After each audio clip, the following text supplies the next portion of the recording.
the other person could have, let's say, a red mark or a scratch.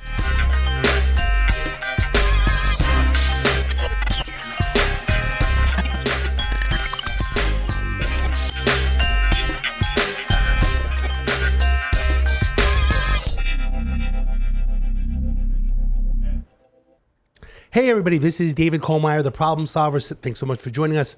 Every Thursday, 4:30, we're going live with amazing people in the community that are helping people, helping solve problems every single day in the community, many, many different ways, whether it's lawyers, community activists, private investigators, doctors, teachers, people that work in the nonprofit community. So every week we are trying to solve problems, work with people, refer people to the right resources. Again, I am David Clymer, retired police officer, 17 years from New York City and Henderson. And now I'm solving problems here on social media and also Tuesday, 6 p.m., channel 14, which is Cox Cable. So thank you so much for joining us today. Today, I have my great co-host here. I have Danny Miner as a co-host, and I have Beja as a co-host. So thank you so much for you guys for helping out today. Thank you so much for having us. Thank you. And today we have an awesome person, which is the first time on our show in 14 months that we had someone like this. We have Robert Clymer, and he's a private investigator. Thanks, Robert, for joining us. Yep, sure. Why not? Of course. He was doing nothing else, so he just rolled out of bed. He's like, you know what? I'm going to go on the problem solver. So Robert Clymer is a private investigator. He's got an awesome background. I got 10 pages here of everything that he's done. Saved the president, took a bullet for a few people. So, right? No. Not that. No. Haven't done that yet, no. So we still got time, and we got an hour on the show, so you never know. Right. Hopefully nobody comes to the front door. It's kind of a violent, deadly place here at Sticky Paws Studio. So anyway, Robert basically has a background. I thought it'd be great to bring someone on because a lot of people don't have, a lot of people don't know private investigators in general. They don't know what they can do. And a lot of times I think that if they have like a legal case, like why can't we get a private investigator? Or if it's a divorce situation, or like, can we put tracking devices on people? Can we record people? So I just felt it was great to have you, come on the show and talk about what you do, especially because you're in Vegas in general. So again, thanks for joining us today. Yeah, sure. So I guess tell us a little bit, Robert, tell us a little bit about your background. Like people that, remember, there's people that are listening audio-wise in this video. Okay. So tell us a little bit about your background in general. Well, I'm a retired FBI agent. I was with the FBI for 22 years. I was in the Kansas City field office for 10 years as a clerk, basically, financial analyst, working on some cases. And finally got the opportunity to take the test and go to Quantico and, pass everything you get to do there to become an agent. And in the Bureau's infinite wisdom, they sent me to Vegas. So I was a agent out here in Vegas for 12 years. So 12 years FBI agent in Vegas. Yes. Okay. Yes. And you said that you were a clerk for the FBI? Yes. So I never knew that. Tell me a little about this clerk position because I never. Well, you have support employees for the FBI. And, I come from a small town in Missouri. And growing up, I'd watch the black and white Untouchables. I'm sure most people that listen to podcasts don't know what that is, but we'd watch the Untouchables on television, and I was like, I always wanted to do that. So since I was like 5 years old, I've known what I wanted to do. And, once I got out of high school, I'm like, I'm going to apply to the FBI. I'll do anything, get my foot in the door. And that's what I did. That's awesome. Yeah. I don't think I've ever realized that there was a clerk position. I mean, I'm assuming there's all kinds of administrative staff, right? Yeah, I would assume, yeah. Yeah. In today's world, we do, the clerical position, the support employees, they do a lot. The agents would have, they wouldn't look like superstars that they seem to be if it weren't for the support people, honestly. And you have to do that to start? Sorry. You don't have to. Oh, no, okay. no. That was my dream to become an FBI agent. Uh-huh. So that's how I got my foot in the door. In the door. Gotcha. Yeah. So I got my, went to night school, did my college. And when I had the opportunity to apply for the position, the special agent position, I did. How long do you have to go to school for that? You just have to have a degree. Okay. Yeah. That's all you need. Just a degree. It used to be, the Bureau wanted everybody to be either a CPA or an attorney. And that doesn't work in today's world because there's so many different backgrounds, so many different people, so many different cases. You want to bring diversity into, the position for an agent. So I really like is it called vocational schools that are here? Like you go to school for one specific thing that you're wanting Right. to do in life instead of having to just do all these courses and, get a degree, get, 4 years, whatever, 8 years of school. Right. Yeah. I think with the FBI, when I looked into it as well, like if you had a certain amount of law enforcement, I think it was like 6 or 8 years, and it was mixed, right? Like it could be a degree or law enforcement, like or something. I remember because I was a New York City cop for about 4 years, and one of the guys I was with, I forgot his last name. It's been 20 years now, but he actually went to the FBI, and it was because of law enforcement prior experience. Right. Yeah. sure you Yeah. heard They're looking for that military, law enforcement. If you're an attorney, but whatever your degree's in, they're looking for people with experience, whatever your degree is. Right. And support people. They're part of the family already. The FBI, the family, so they kind of have a leg up, so to speak. So I got lucky. So you said that you were a clerk for how many years? You said 10 years. Okay. Is it very so when you were a clerk for 10 years? Was it very difficult to apply? Like, did it take that long, or you just were like happy with your position? Or just because I know a lot of times it takes Yeah. time. Like I was a cop for like 4 or 5 years, and I eventually get called from a test I took 5 years ago. Right. Like how long? And sometimes I'll give you a funny story real quickly. Is that when I was NYPD, I got the job. I was working in a patrol car, but most cops will take the exam twice to be on the second list if they expire the first list. I'm not sure if it works for the FBI. You probably heard this, right? The expire list, right? Oh yeah, of course.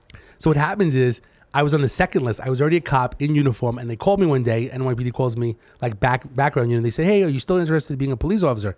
I said, "By the way, I work at the 7-3 precinct. I'm on patrol right now." Right. Which I was laughing because you would think they would Right. like check my name would to see I was notice. already a cop Yeah. because Right. I said, "Hey, I came off the last list," So they're like, "Oh, I'm sorry, be safe." But it was just kind of funny that they're asking me because I came off. They called me on the second list as well. Right. But it just you could go to show like this is a cop. Calling me. You would think they would like research a little bit of. Right. Somehow they should put in David Coleman. They find out this guy's an NYPD cop.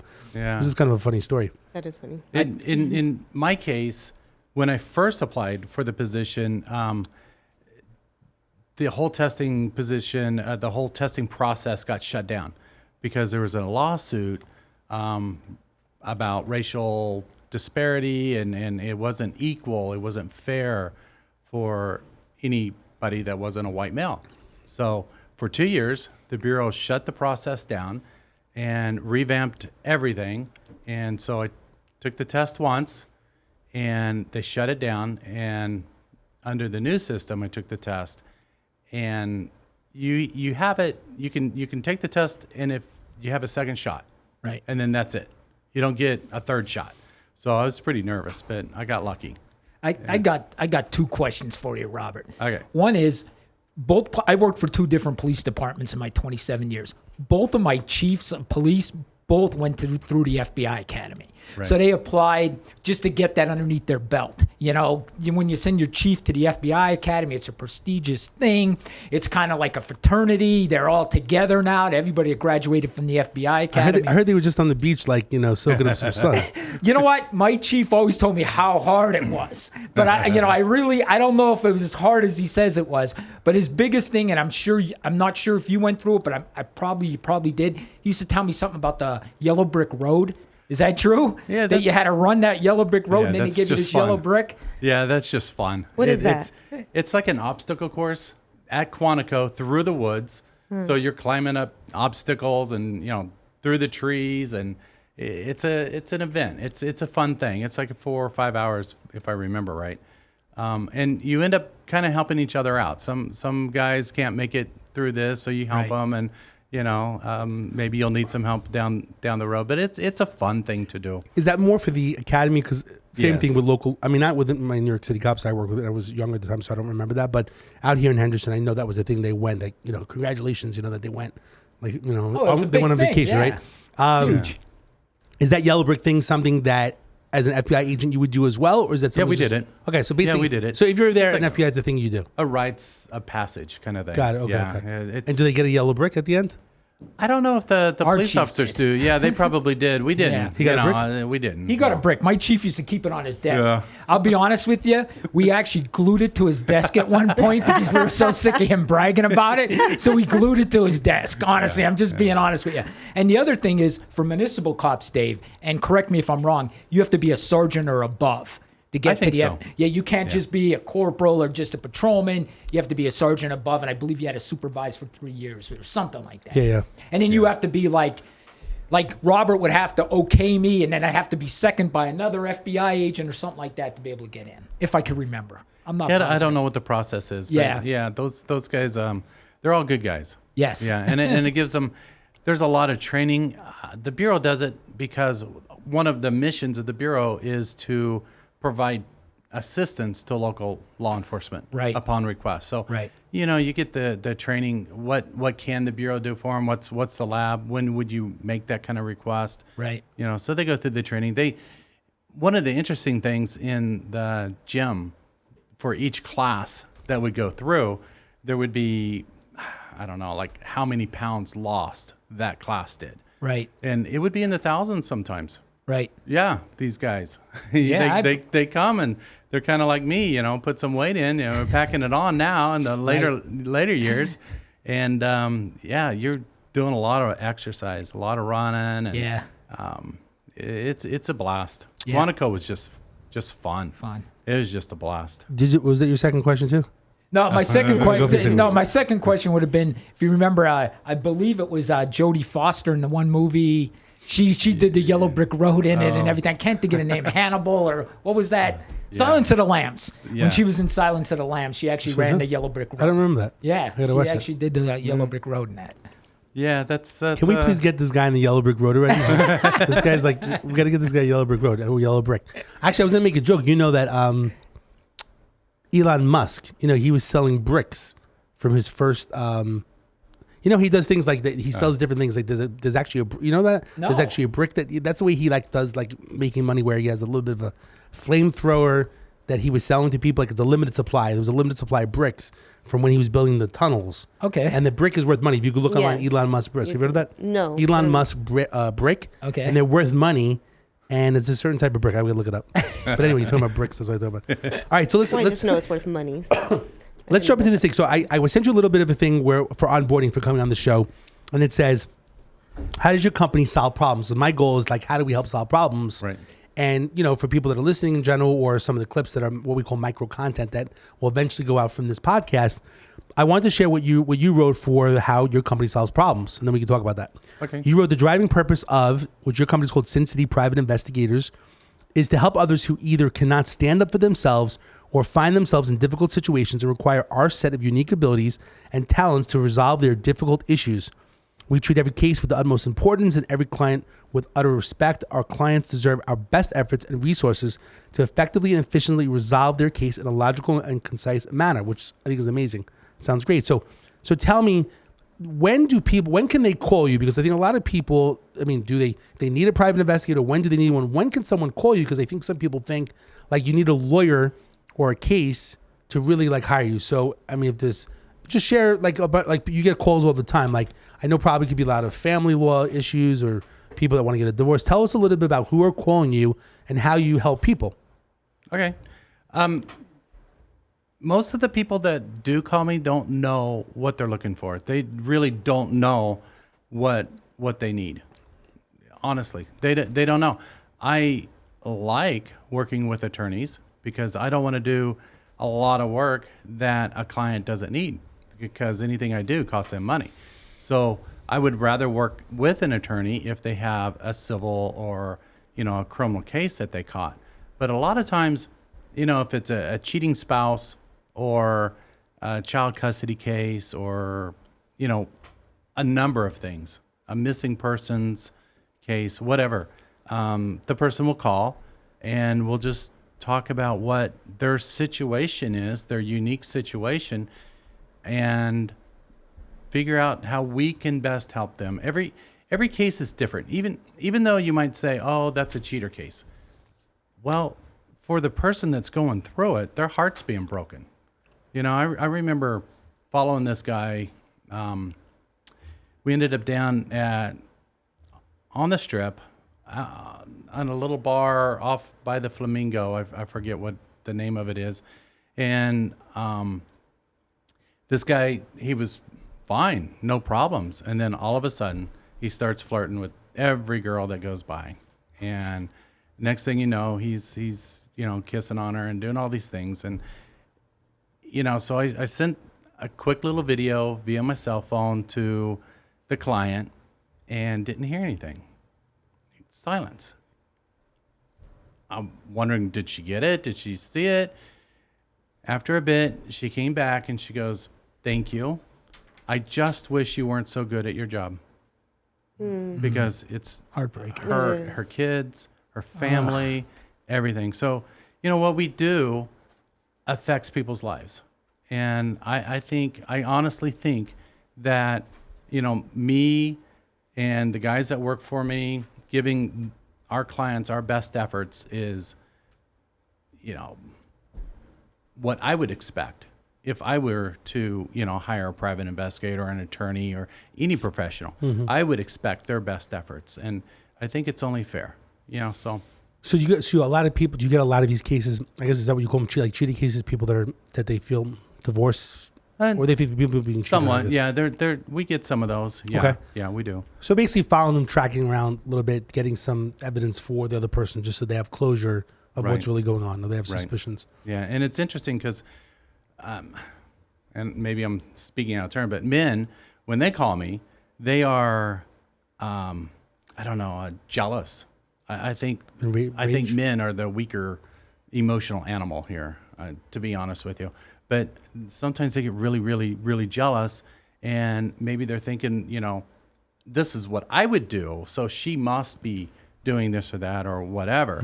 And we'll follow, his spouse around or whoever, and a lot of times I'll tell them, hey, nothing's going on here. I remember being at the Ghost Bar at the Palms at 3:00 in the morning, and this lady was just dancing. Anybody on the dance floor, having a great time. That's all she was doing. And he was like, no, something's going to happen. She never does this. She never goes out dancing at home. I'm like, dude, I think you need to take your wife out, Yeah. and let her blow off some steam. And she was just fine. That's the night, I was sitting there at 3:00 in the morning thinking, what am I doing here? So the next day I started hiring people and letting these young guys, do the surveillance on the strip. But So you'll pretty much take any case, really, if anybody needs. if they need help, They need help. yeah. Do you ever feel though? It's kind of interesting because let's just. Like, what qualifies as being able to help? Or No, not, what I was going or- to say is like in these cheating cases, you ever feel like if you give the information to a guy or to a girl that they wind up taking the information and they wind up like killing Right. the other Are you ever person? concerned about that? That's always a concern. Especially That's the always in the jealous back of people. your mind. I wonder if she's going to kill him. In Vegas, a lot of our cases are, the spouse or the boyfriend, girlfriend, whoever is in another state. So we'll let them know, and that's something that's going to come down later. But if we're working a case for a local, I don't want that confrontation like on the TV show Cheaters. I don't want that conversation. So they'll get a report the next day and the videos and the photos and so on when they've had a chance to calm down. Right. And then they can deal with it. Or when the spouse returns from Vegas, they've had a minute to process it. Maybe they've already started the divorce filing or whatever. But it's funny because when women call me, conversely with men are jealous. Women pretty much know, that gut feeling that women have. It's a strong intuition. Yeah, you have this intuition or whatever. I you knew just Beja need- had her powers. It's like a sixth sense. something. But women just want the verification, that third-party verification. That we're not Just- crazy and what we're feeling is right. Exactly. The that they're not confirmation. crazy, yes. So I think they're a little bit more emotionally prepared to deal with, the outcomes of the surveillance. So you said locally, and then you said other states. Are you all over the U.S., or you guys just have people here that travel out to do these investigations, or? Yeah, our work is local. Okay. We're licensed in the state of Nevada, but our clients are from all over the world. Yeah, I can run a background, check from But you guys would go about out anyone. Yeah. to a different state to investigate in that state, follow them there. Not necessarily. I have. Okay.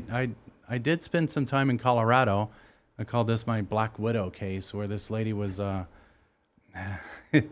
she would befriend and take care of these old men, and then they would die. And she'd move to the next county in Denver and do the same thing. Did she get their will and their insurance She money? got and- all their money. All their money. Everything went to her. And Wow. yeah, and all these local police departments didn't have Is that illegal? ability to put it all together, but we were able to do that. Yeah, I mean, basically, If she's she killed killing, somebody. if she kills Coercion. them, She's that's taking advantage of, it's their, called coercion. Okay. yeah. You know, this is a good question. It'll be interesting just to share this with Beige as well, since we have law enforcement here, Yeah. Right. But here's a good question. Every time that I went to a location where someone died, right? Detectives come, they look for any, foul play, right? They look around. Most of the times they say, "Oh, person died for something," right? Well, they do an autopsy, right? But my main thing is, I always felt like it seems a little like too easy. Like if you just push somebody, I just feel like a lot of cases I would go to, like you never really knew if someone really did something. To me, I felt that it was very easy to just have someone just pass away, unless there's something, if there's nothing's in their body. I just felt that some of these cases, they just deem it like it's natural or something. I just always felt like if you did a little bit more of an investigation, like maybe there'd be something more. Right. What are your thoughts with that? I mean, we have a current case that we're working. This kid, everybody's a kid to me. I'm getting old, but this kid Brian Scanlon either was pushed or fell or whatever off the 32nd floor of the Turnberry Towers. Wow. Crashed right through the atrium while How long people were ago? having breakfast. About a year ago now. okay. And so was it drugs? That's what I'm saying. Like, these people that are jumped, right? You never like, The toxicology report comes back, and there's enough to say, well, it could have been an accident. Case closed. yeah, I just think that So some of these cases. he was pushed but- or he fell? Because when you say pushed, then that indicates that you're thinking somebody pushed Exactly. him, right? He may have been thrown, for all I know. We're still looking into it. We're still looking into it. It's a very interesting case. It's one of those little unsolved, cases. I do have a of our- case. There was somebody that I met a few years ago, and I don't think I really had a relationship with like a private investigator in general, but I really should connect you with this one particular guy because it was like a suicide note or something, and the brother feels that it definitely was something more. But like most police, I feel, and nothing against the police since we were cops, but I just feel like the amount of time that someone's going to invest in it, eventually, if there's not enough evidence or leads or something like that, eventually they're just going to close out the case. Right. Unless there's something, right? You got video, something, a witness or something. I just always feel like if you had a little bit more time, that maybe something would be uncovered. For one, it could be 1 out of 100, right? Right. That they're closing out, but it was like something, But there's one case that I have that I wouldn't mind putting you in touch with somebody that was the person saying, look, he was totally happy. There's no reason why he was upset or Right. depressed, and they felt there was like foul play. So maybe I should hook you up with him. But I guess my question, what are your thoughts? Any of the Dave, in your the experience? thing that I want to bring up, and probably a lot of the public doesn't know this, but when you go to a scene where there's a death, right? The detectives show up, the cops show up, the district attorney comes out. I mean, we always used to call the district attorney out for a murder. People don't realize that the district attorney, the cops don't decide if this is suspicious. The coroner does. Right. He is the guy that's going to come there, look at the body, pronounce them dead, and then he decides if it's suspicious. A lot of Right. people don't realize that. They think the cops decide if it's suspicious, but it's really the coroner. He's the guy that's going to say if the death is suspicious. Okay. Yeah, that's true. And then Yeah. you talk about, helping others who can't stand up for themselves or find themselves in a difficult situation.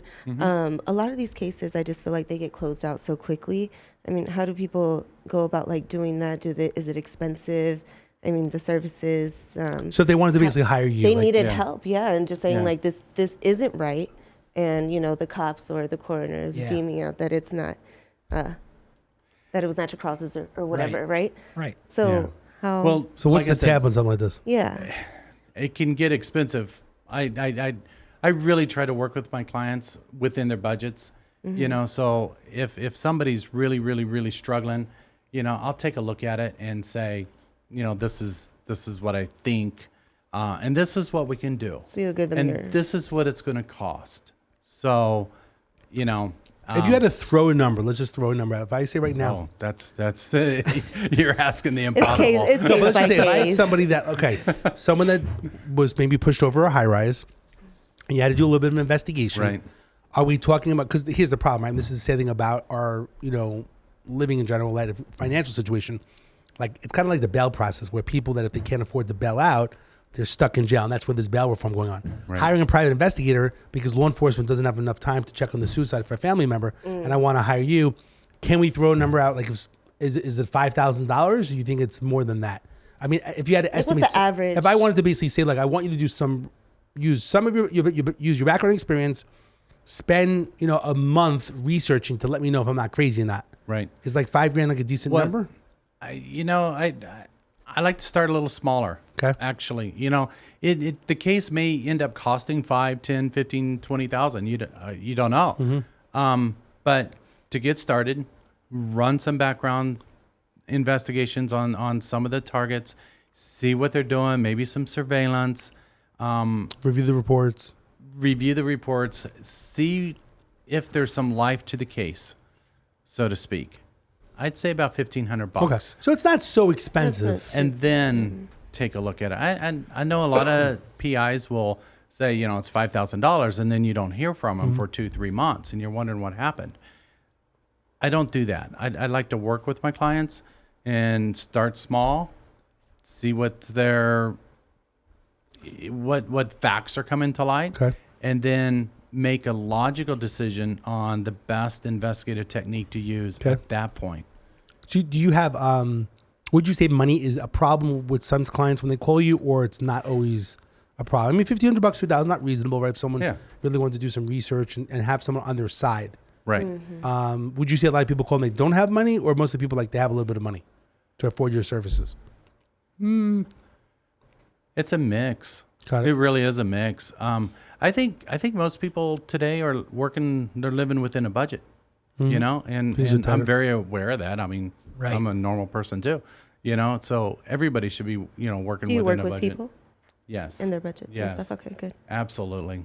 Yeah. I So- think that's important. All right, go ahead. Get a question. I do. Missing persons. That's big to me. Is that That's a tricky one here in Vegas. It really is, because Vegas is such a transient town. right?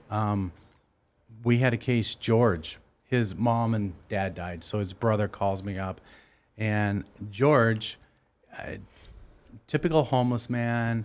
He, the long beard, the leather skin. He's been on the streets for years and years and years. And his mom and dad died, and now he's a millionaire. He just doesn't know it. So we have to find him. It took me 2 track him years. down. Yeah, it took me 2 years Oh to my find gosh. him. Yeah, it was very difficult. George, if you're watching this right now, right? Oh my God. Yeah. I love you. Your wife is waiting for you here at Studio B, Sticky Yes. Puzz Studio. Beja. Just ask for Beja. I believe all that money's in a trust fund being managed for him. Yeah, sorry. So you found him after 2 years. You yeah, did. It took a while, but How'd that work out when Yeah, you how find long him? does that? Yeah, exactly. So does it You cost can- money to keep that open case or case open? I'm sorry. And then after how long do you guys close out a missing persons case? I just have so many Probably questions depends about upon this it missing depends persons. probably on the client, right?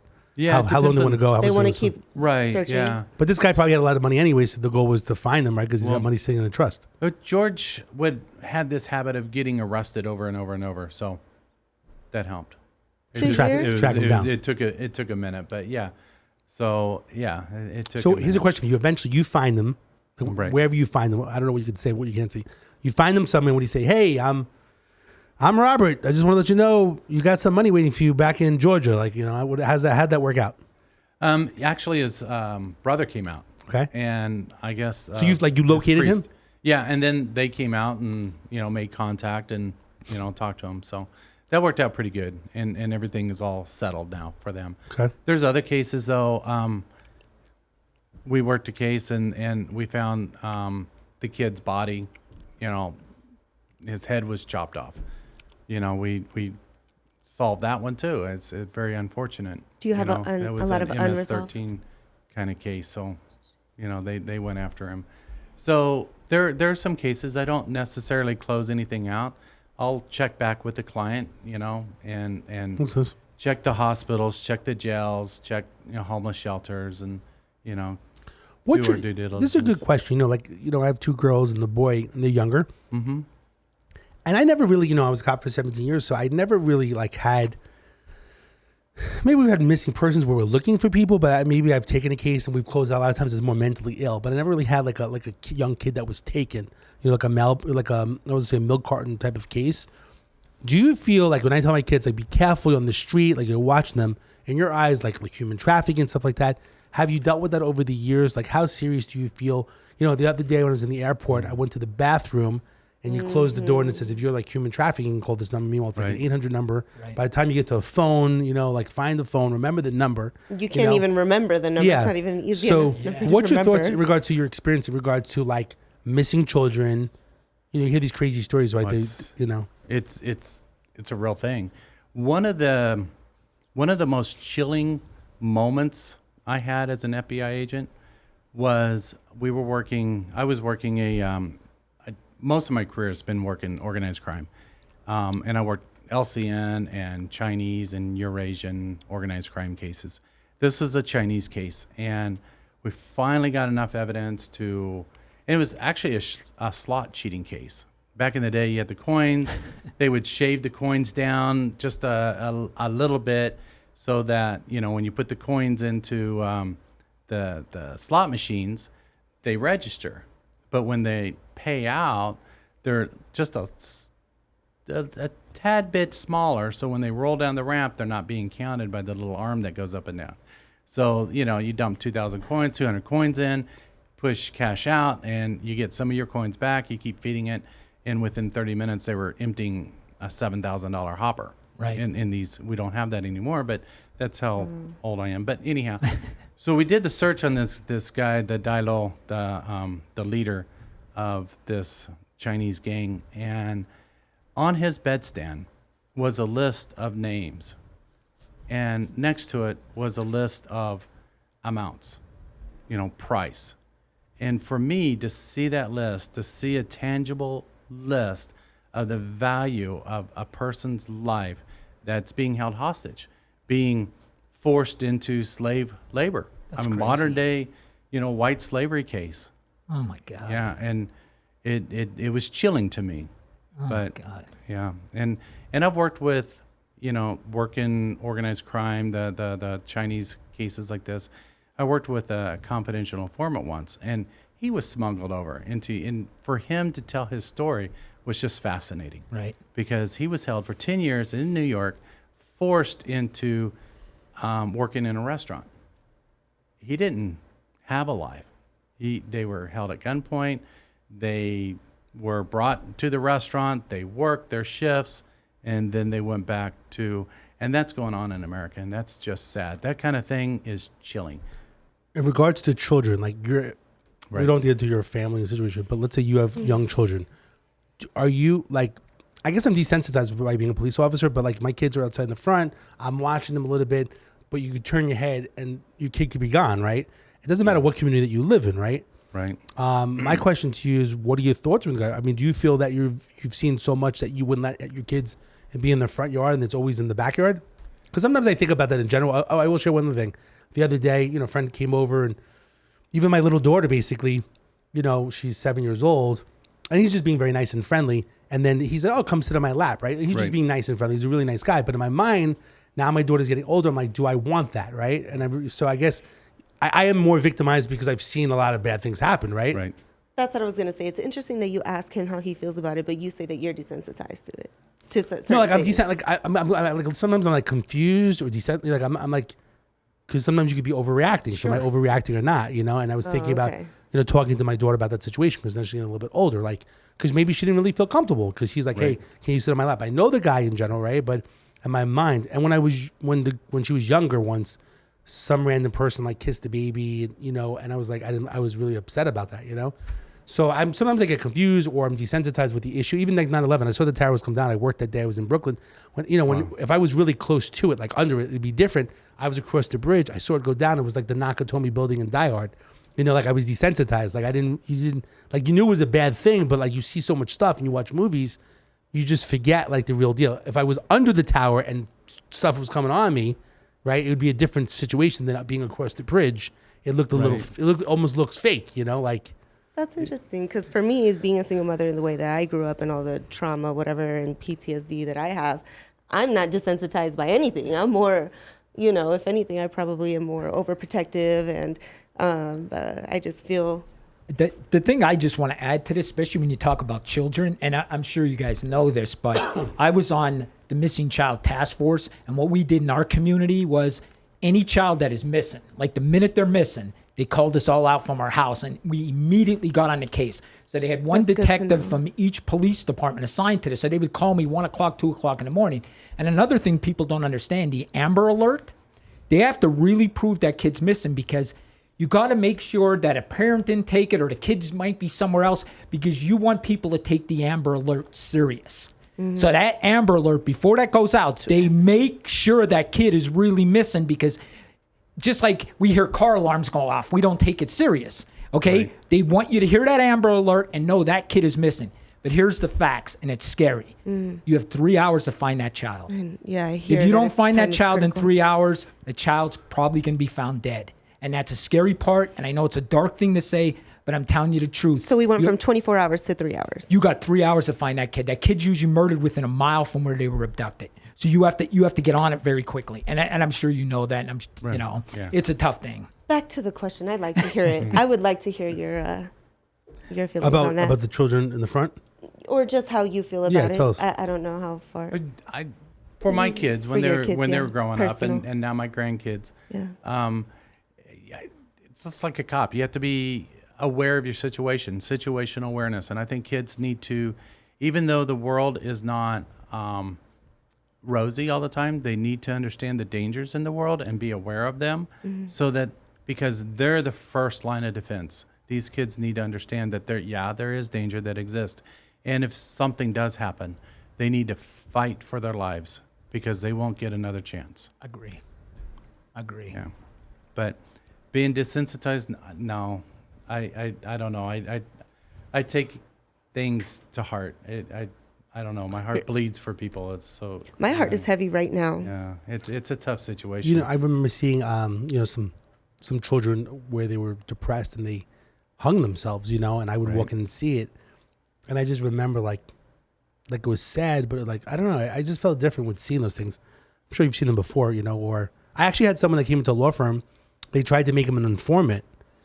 And young guy, but he didn't seem so upset, in regards to it was just for marijuana, but they wanted to start buying and he wasn't sure what to do. Right. So I said, hey, you should have an attorney. Like every person should have an attorney if they believe they have a legal case or the government basically has a lawyer against you. So should you, right? So he was going to talk to his dad or whatever happened. I spoke to the father. They were going to come back the next day. He killed himself because he didn't know what to do. He thought he was going to go to jail, get arrested, but they wanted to make him an informant. And I tried to explain to him, you should have, if you have an attorney, even if you get arrested or get a ticket, the attorneys will go to court and fight for you. Right. After that day, I'm a little bit more sensitive to everybody. Like, please don't do anything drastic. Like, the lawyers that I work with will get you through the situation. Don't do anything to harm yourself. You're going to be okay. So Or don't do anything that makes you uncomfortable, even if the police are telling you to do that. Can we talk about that? I mean, or that could be a whole nother Yeah. conversation. But No, I no, just no. feel I'm like just saying in even general, just like- trying to put somebody in that position. I mean, if he wasn't put in that position, he probably wouldn't have done that. True. I mean, I remember talking to the officers and saying, hey, he killed himself. I mean, whether they cared or not, that's a different situation. I mean, they're just doing their job. They didn't kill him. I mean, he was doing something illegal at the time, and they were trying to, in some regards, making that case go away for the guy as long as he was working for them. But that's a whole other story about being informants and whether or not you should do it or not.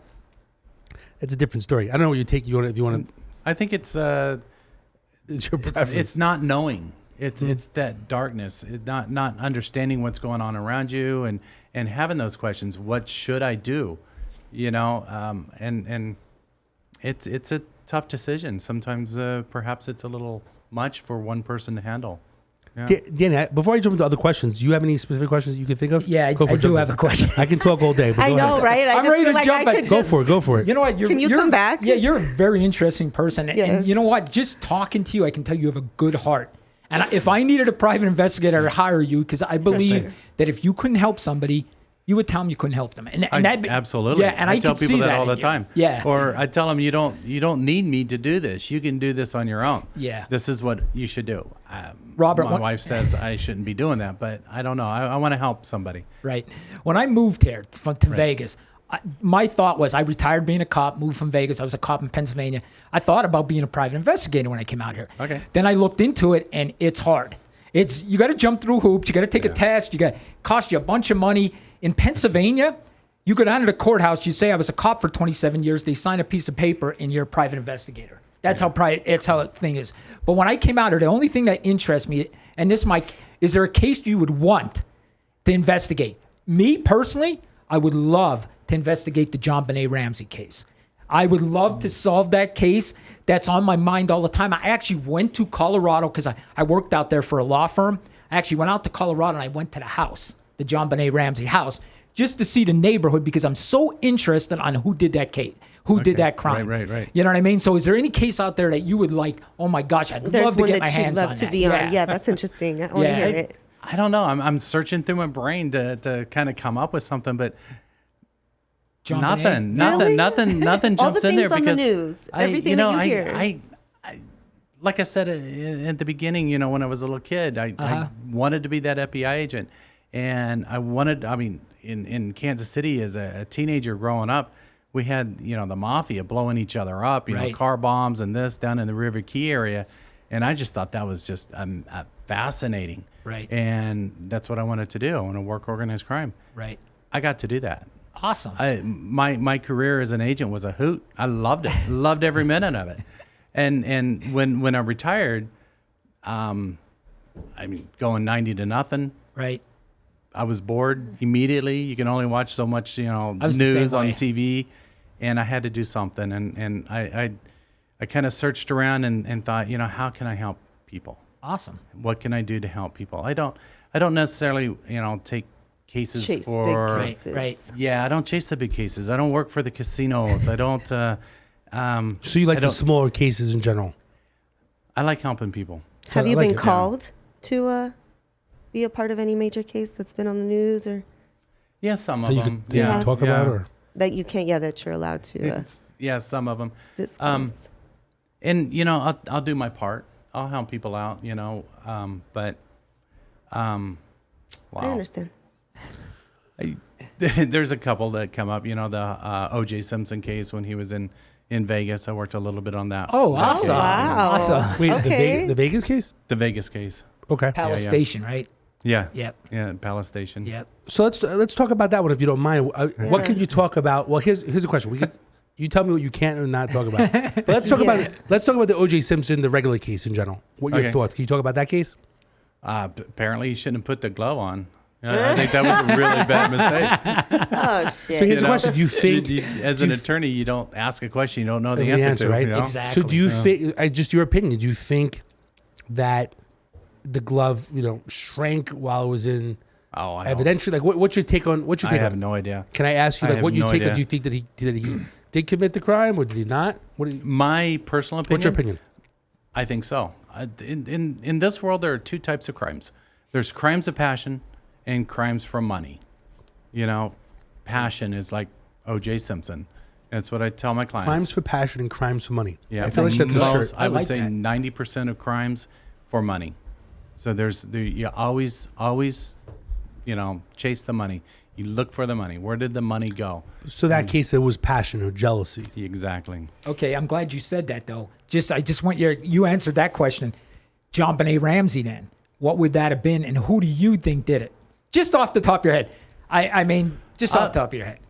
I'll tell you. I feel we're It's not grilling my him. We got all opinion. the lights on him. Now. Like, where were you that night? Where were you? I know we're Not my interrogating opinion. you. No. There, and I'm sure you guys know this when you're doing interviews of subjects, you can watch their eyes, Sure. and know what they're thinking. Exactly. And a lot of times I've sit in interrogation, and I'll stop the subject right then and there, and I say, whatever you're going to say right now is going to be a lie, because I just saw their eyes do. Sure. All over the place. They're looking for something that I might believe or whatever. And I heard a presentation from one of the behavioral science guys at Quantico Okay. about that case and about the original, I guess, the interviews that were on television with the parents? reporters, with the parents. I read the interviews. I read the whole book on it. And his take was that their eyes betrayed them. They were lying in those interviews. I don't know. I didn't really follow the case. I think it is a very interesting, fascinating case. Right. But in my minds, Right. It's somebody in the house. I take this guy's opinion. I think it's, That's what I think too. And when I went there, if you went to this Colorado neighborhood in Boulder, it's a gorgeous, rich neighborhood. Yeah. To me, there is no serial killer running around this neighborhood trying, and there was no signs of really breaking other than there was a basement window or something like that, they said. And just really, I'm sorry, this case really intrigues me. They didn't search the whole entire house, the cops. They left the people in the house. And that is the Boulder police made tons of mistakes, is what I'm saying. Yeah. Tons of mistakes. You make everybody leave the house and you search that house for the child. Everything should have been searched the minute they got in there. That's their big screw up. Somebody had to do it in the house. Yeah, I'm not saying that the parents did it. Right. Somebody. I'm saying that the parents know who did it, and they're covering. I agree. That's what I think. I agree with you. Okay. I had a question about the OJ case. Okay, so you gave your opinion, but what exactly did you do? Like, what was your The Vegas case. Can you talk about anything like that? yeah, like what exactly was your work there? Basically, I looked at the search warrant that the police officers did, the search of the room at Palace Station. Right. And kind of dissected that, what they did right, what they did wrong. And How do you feel? I mean, most cops locally seem to do a decent job. I mean, I know, honestly, in Henderson, we used to always say that they're more detailed reports. Right. But I'm sure a Metro detective was doing a great job anyway. But, I mean, there's always room for a better search warrant, I guess. People add different clauses and different things, That's right? why we have people cops like are you. human. Yeah. Cops They are make human. mistakes, yeah. They make mistakes. They need to be held to a higher standard because Agreed. that's just the nature of the job. You have a millisecond to make a life and death decision, and they need that training. They have to be able to do that.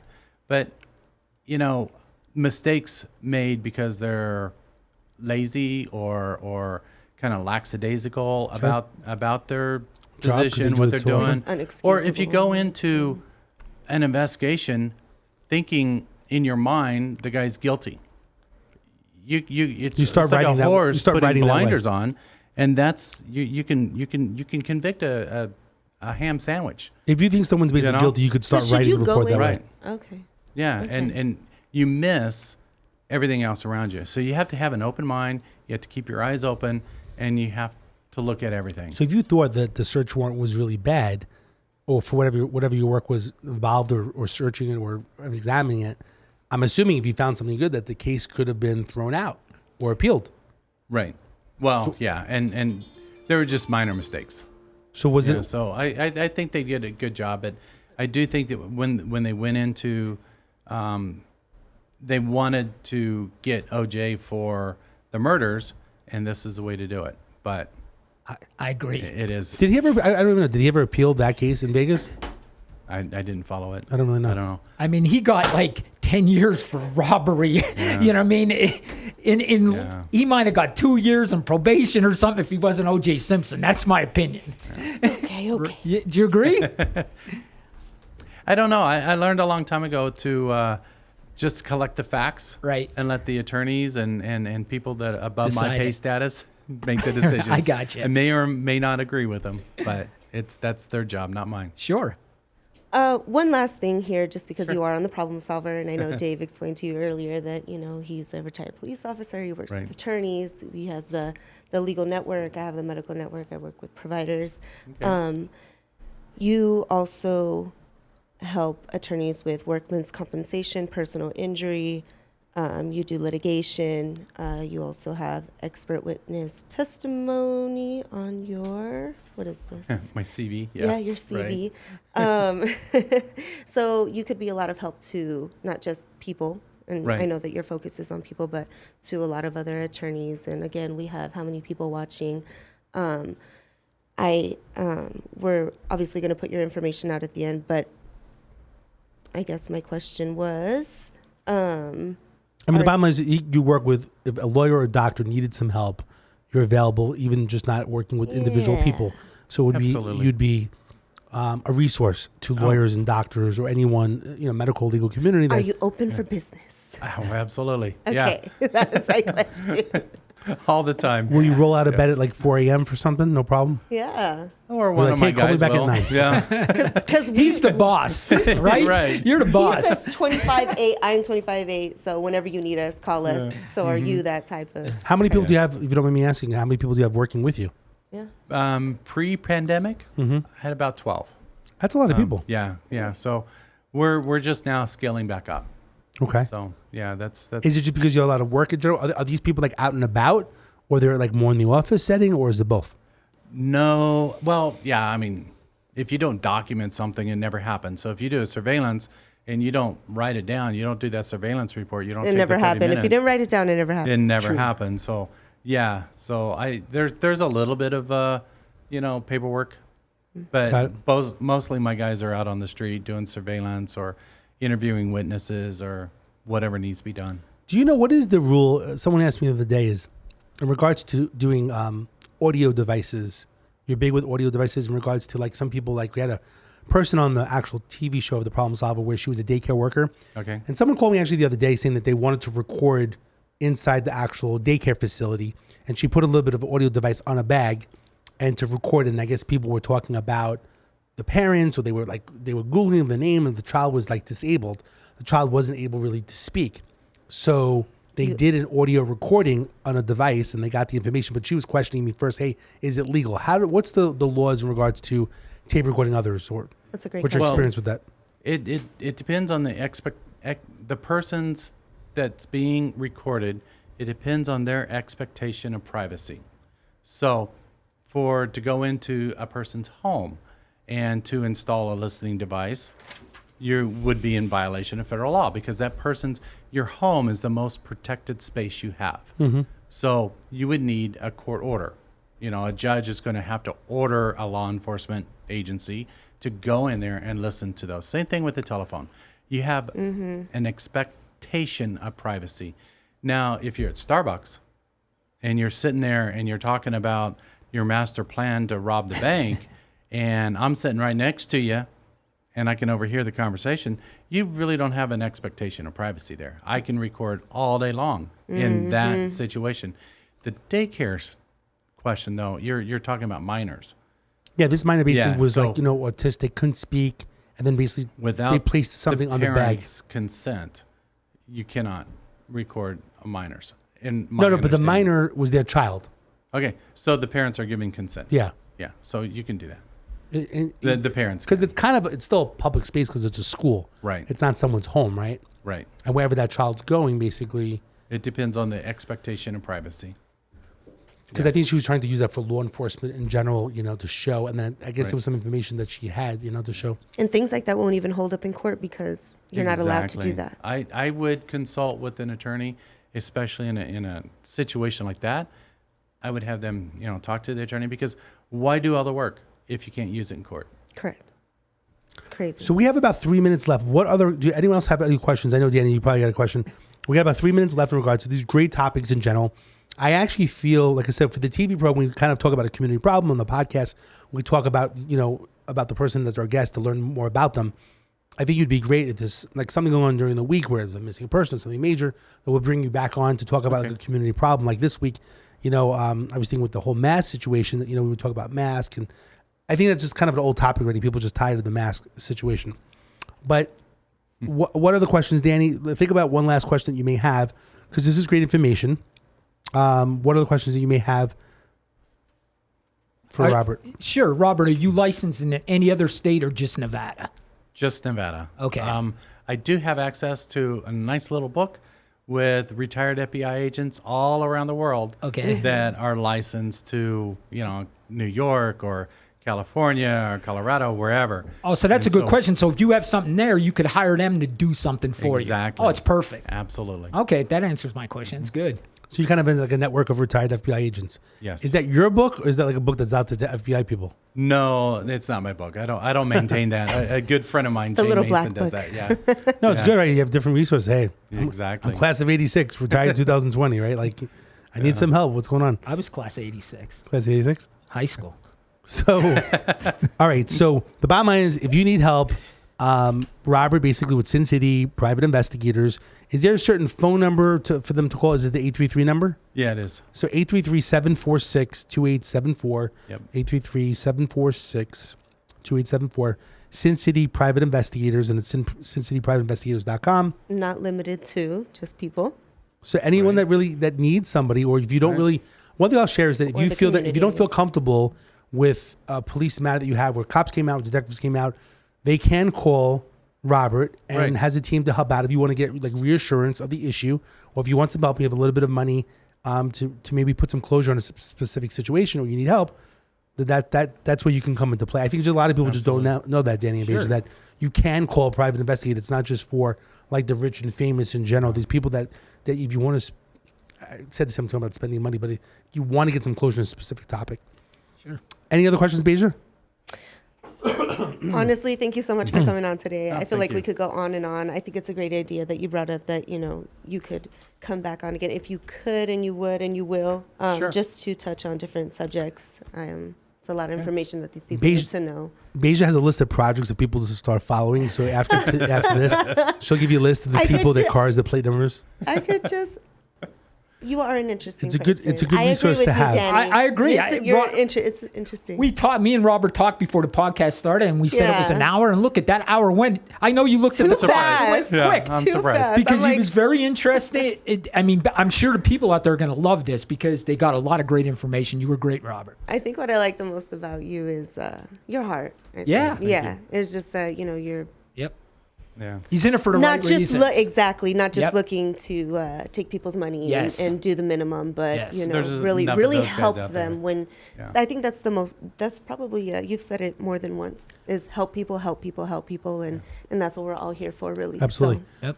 Robert, normally I try to come up with, I'm always like creative entrepreneurial, and I always joke around with my wife. My wife thinks I'm crazy, but I always say, oh, that should be a shirt. And you actually said crimes for passion and crimes for money. So I think that you Yes. need to have shirts that say crime for passion and crimes for money, and the back should say Sin City Private Investigators. there you go. Yeah. So you should be giving out those t-shirts. I always left down in Fremont, you give shirts out, the people wear it, the homeless wear it, everybody wears a shirt.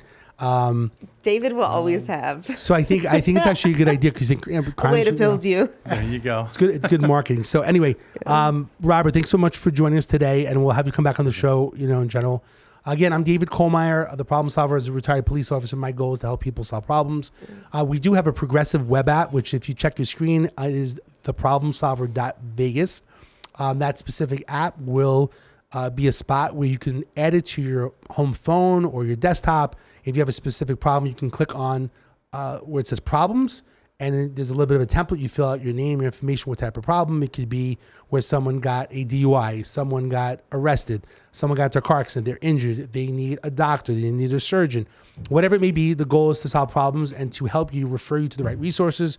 Again, I'm not an attorney, I'm not a doctor. The goal is to get you to the right people that we trust here, specifically like Danny, myself, and Beja, that we have resources and a network of different providers that help people, just like Robert, who has a heart, is really helping people. So again, the problemsolver.vegas is an app where you can add to your home screen. The number for the problem solver is 702-999-1111. Again, 702-999-1111.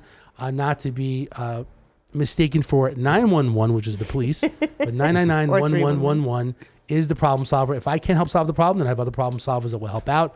Again, I'm David Kohlmeyer, the problem solver. We will see you next Thursday, 4:30 for the podcast, and Tuesdays at 6 p.m. on Channel 14. Be safe and have a good week.